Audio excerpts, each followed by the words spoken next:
बिस्मिल्लाहिर्रहमानिर्रहीम। इस वीडियो में second year physics KPK board chapter number 12 current electricity की न्यूमेरिकल प्रॉब्लम सॉल्व करते हैं। पहला सवाल है कि a battery has an EMF of 12.8 volt and supplies a current of 3.2 ampere. What is the resistance of this circuit.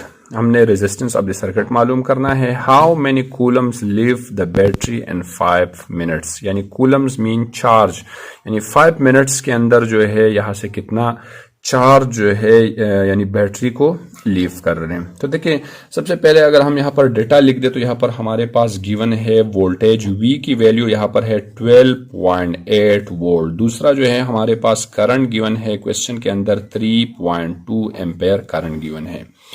आगे हमने मालूम करना है व्हाट इज द रेजिस्टेंस, यानी अब हमने R मालूम करना है। इसी तरह से क्वेश्चन के अंदर हमें बता रहे कि how many coulomb live there, यानी हाउ मेनी, यानी हमने चार्ज भी मालूम करना है, यानी ए में हमने रेजिस्टेंस मालूम करना है, सेकंड हमने चार्ज मालूम करना है। इफ द बैटरी लीव यानी 5 मिनट्स के अंदर कितना चार्ज जो है, यानी टाइम जो है यहाँ पर गिवन है T is equal to 5 minutes given है। तो सबसे पहले हम वैल्यू को स्टैंडर्ड में कन्वर्ट करा देते हैं। देखिए ये तो ऑलरेडी वोल्टेज एम्पेयर इसमें गिवन है, लेकिन यहाँ पर टाइम को अगर हम सेकंड में कन्वर्ट कर दे तो हमें मालूम है कि 1 सेकंड के अंदर जो है यानी 1 मिनट के अंदर 60 सेकंड्स होते हैं। तो 5 multiply by 60 is equal to 300 यानी सेकंड आ जाएगा, यानी टाइम हमारे पास 300 सेकंड गिवन है। देखिए सबसे पहले हमने R मालूम करना है और यहाँ पर वोल्टेज भी गिवन है, करंट भी गिवन है। तो अगर हम ओहम्स लॉ यूज कर दें, Ohm's law V is equal to IR, R is equal to V upon I बन जाएगा। तो इसमें अगर मैं वैल्यूज रिप्लेस कर दूं, V की वैल्यू यहाँ पर गिवन है 12.8 वोल्ट डिवाइड बाई यानी I की वैल्यू क्वेश्चन में गिवन है हमारे पास 3.2।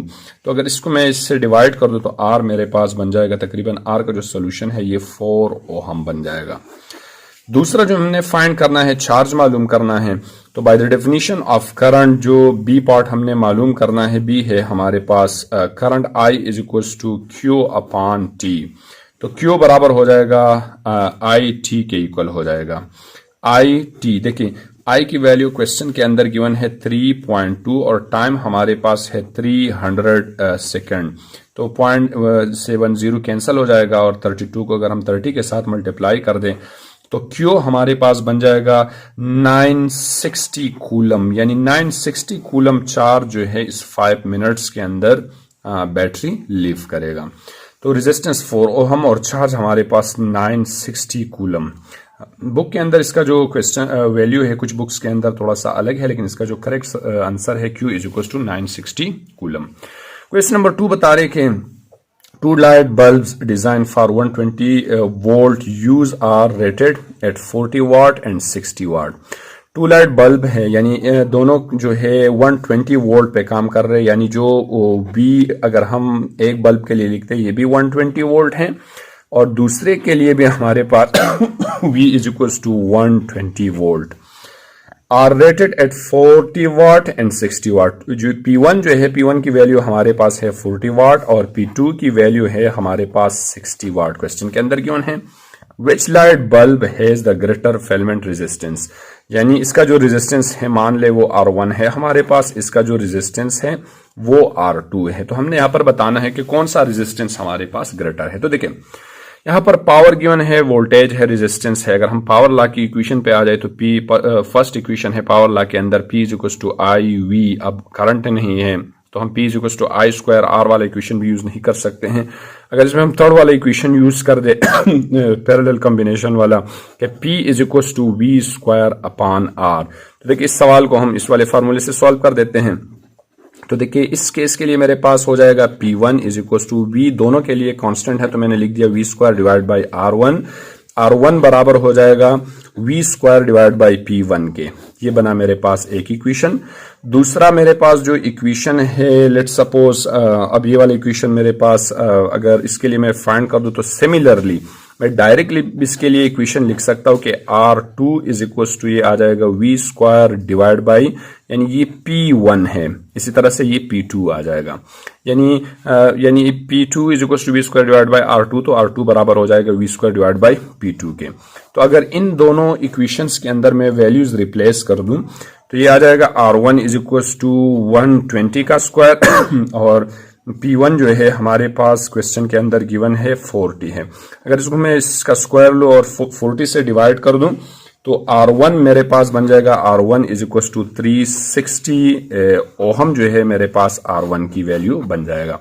इस तरह से अगर इसको मैं सॉल्व कर दूं यानी R2 इज इक्वल टू 120 का स्क्वायर डिवाइड बाई P2 की वैल्यू क्वेश्चन के अंदर गिवन है 60, तो 120 का स्क्वायर डिवाइड बाई 60 R2 की वैल्यू मेरे पास बन जाएगा 240 ओहम जो है इसकी वैल्यू बन जाएगा। तो देखिए एक रेजिस्टेंस जो फर्स्ट बल्ब है इसका रेजिस्टेंस 360 ओहम है और R2 जो है हमारे पास 240 ओहम है। तो इट्स मीन के 40 वाट बल्ब जो है इसका रेजिस्टेंस हमारे पास यानी हाई रेजिस्टेंस है, यानी जो 40 वाट बल्ब है इसका रेजिस्टेंस दूसरे वाले से ज्यादा है। और ये हमने कंक्लूजन में भी बताना है कि which light bulb has the greater filament resistance, तो 40 वाट बल्ब की रेजिस्टेंस ज्यादा है।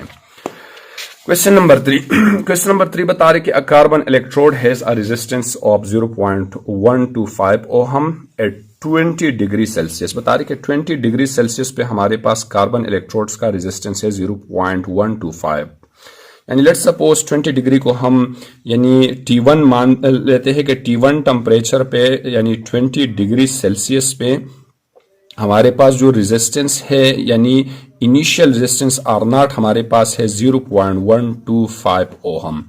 The temperature of coefficient of carbon as यानी टेम्परेचर कोएफिशिएंट अल्फा की वैल्यू है -0.0005 केल्विन इनवर्स जो है ये टेम्परेचर कोएफिशिएंट है at 20 degree Celsius. What will be the resistance of the electrode at 85 degree Celsius? यानी T2 हमारे पास गिवन है 85 डिग्री सेल्सियस। तो इस टेम्परेचर पे हमारे पास रेजिस्टेंस क्या होगा, यानी हमने इस T2 टेम्परेचर पे हमने RT यानी इस टेम्परेचर पे हमने रेजिस्टेंस मालूम करना है। तो देखिए रेजिस्टिविटी का जो फार्मूला है कि एक स्पेसिफिक टेम्परेचर पे जो हमारे पास रेजिस्टेंस का फार्मूला है RT is equal to R0 into 1 plus alpha delta T। देखिए टेम्परेचर का जो SI यूनिट है वो है केल्विन, लेकिन यहाँ पर डिग्री सेल्सियस में है, लेकिन इस फार्मूले के अंदर हमारे पास है डेल्टा T। जब भी डेल्टा T आया तो इसका मतलब यह है कि हमने चेंज इन टेम्परेचर बताना है, यानी maximum temperature minus initial temperature. Initial 20 है, अगर मैं 85 से 20 माइनस करूंगा तो डेल्टा T मेरे पास आ जाएगा 60 डिग्री आ जाएगा, यानी 60 डिग्री जो है इन दोनों के बीच में क्या है डिफरेंस है। तो अब 60 डिग्री को कन्वर्ट करने की जरूरत नहीं है। अगर मैं यानी ये डेल्टा टी असल में हमारे पास अगर मैं इसको केल्विन में भी कन्वर्ट कर दूं और इसका भी डिफरेंस निकाल दूं तो तब भी मेरे पास 60 आ जाएगा, यानी इन दोनों के बीच में जो डिफरेंस है वो 60 का है।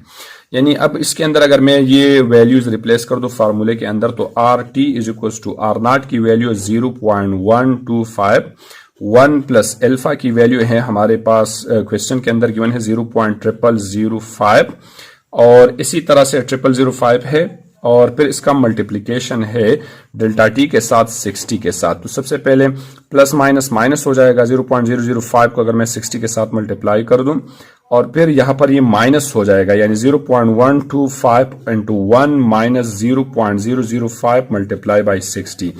अगर इसको मैं मल्टीप्लाई करके 1 से माइनस कर दूं और इसके साथ मल्टीप्लाई कर दूं तो RT की वैल्यू मेरे पास बन जाएगा 0.12 ओहम जो है मेरे पास, यानी 85 डिग्री सेल्सियस पे मेरे पास जो रेजिस्टेंस होगा वो 0.12 ओहम होगा।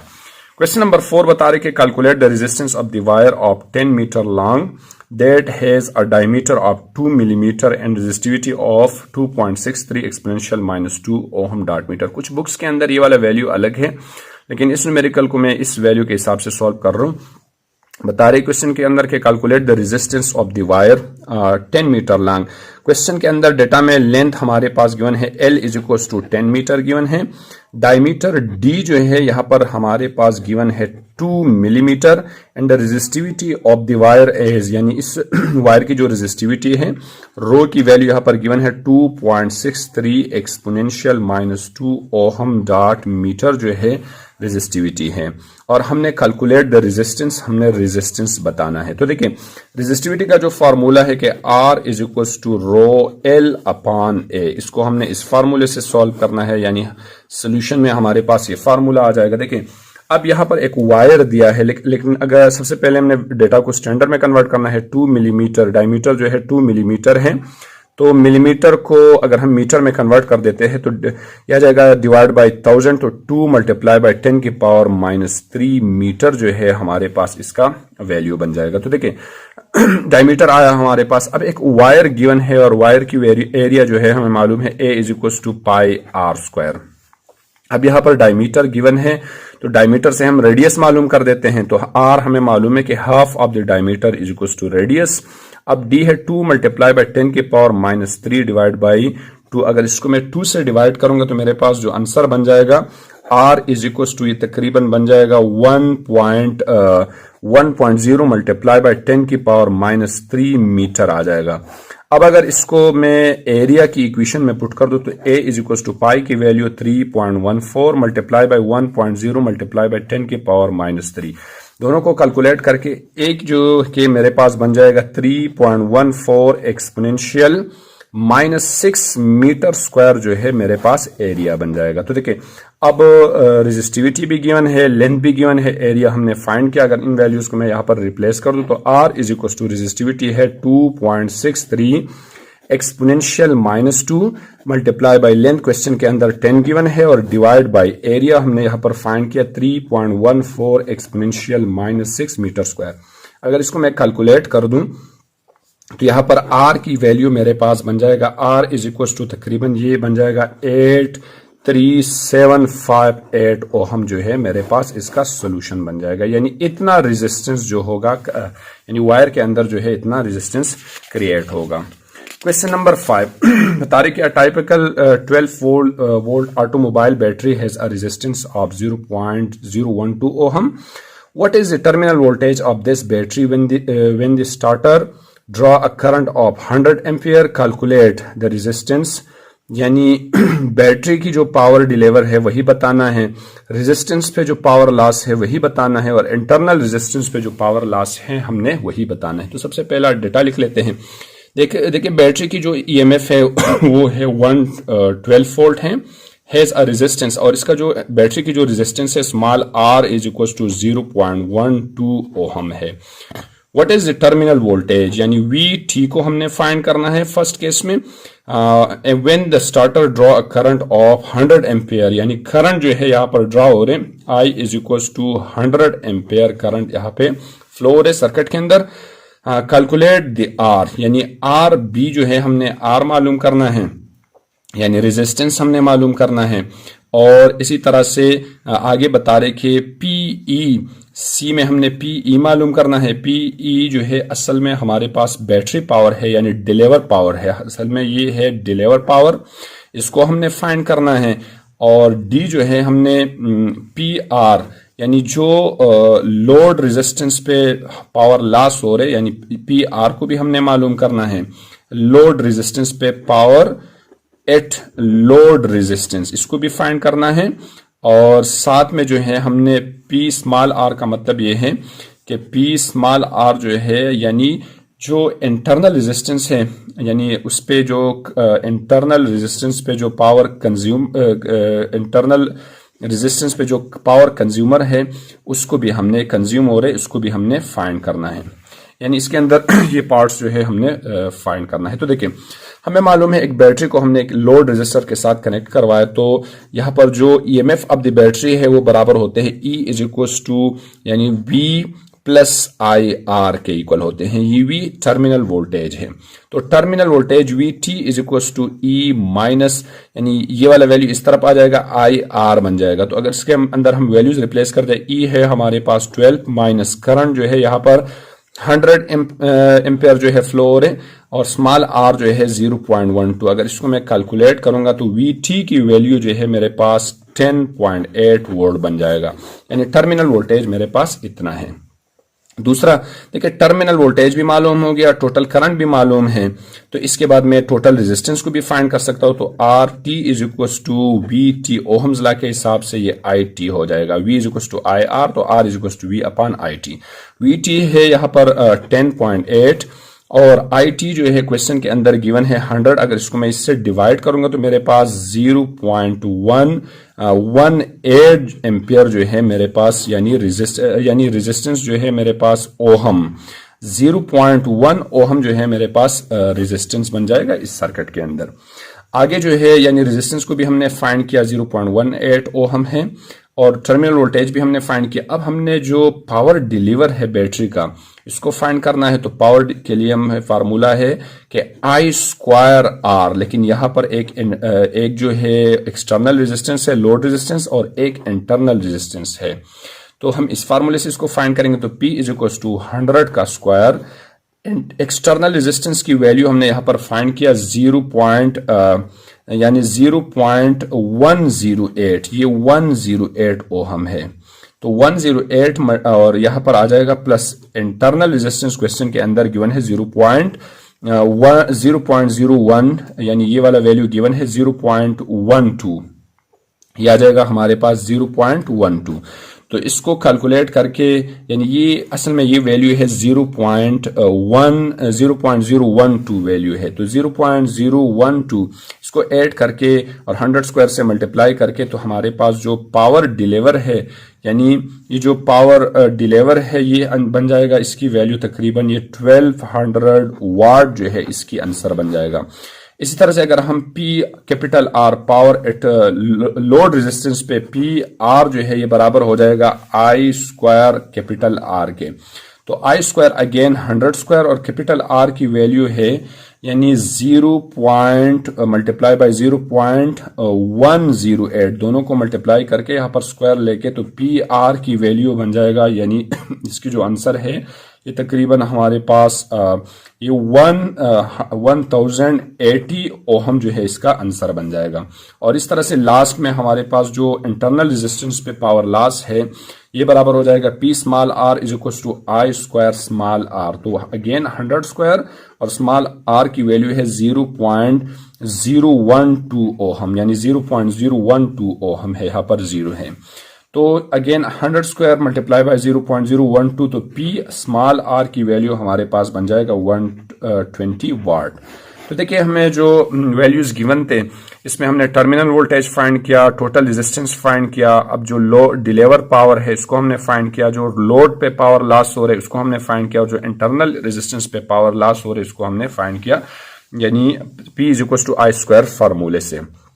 अब नेक्स्ट है हमारे पास बता रहे कि 6 number 10 what register has a value of 120 ohm. एक 10 वॉट यानी रजिस्टर है, पावर इसका है P is equal to 10 watt, value जो है रजिस्टर का R is equal to 120 ohm जो है इसकी वैल्यू है। What is the current through the resistor, यानी करंट की वैल्यू यहाँ पर क्या होगा। अगेन हमारे पास फार्मूला है, अगर हम पावर लॉ के रिस्पेक्ट से इसको सॉल्व कर दे तो पावर लॉ है हमारे पास P is equal to I square R।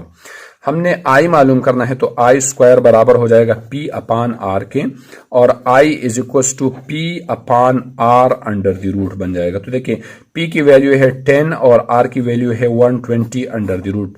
तो अगर इसको हम इससे डिवाइड करके रूट ले ले तो इसका जो आंसर बन जाएगा हमारे पास I is equal to 0.2886 ampere जो है इसका आंसर बन जाएगा। इसकी मजीद क्वेश्चन जो है नेक्स्ट पार्ट के अंदर सॉल्व करते हैं। अल्लाह हाफिज।